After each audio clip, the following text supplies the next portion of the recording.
Ọ bụghị onye ọbụla na-akpọ onwe ya enyi bụ enyi. Otu onye kwuru n'ụzọ ziri ezi, ọ dịghị ihe na-ewute dịka mbụ nke onye gị na ya na-ekekọrịtabụ ihe mbụ kpatara.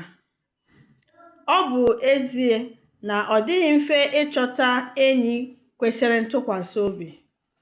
Ọ bara uru ịchọ ya. Ben Sira na-ede sị, enyi na-eguzosi ike n'ihe bụ ihe nchebe dị ike.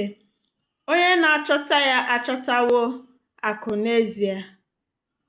Enyi na-eguzosi ike n'ihe karịrị ọnụ ahịa. Ọ dịghịkwa ihe eji atụ ọnụ ahịa.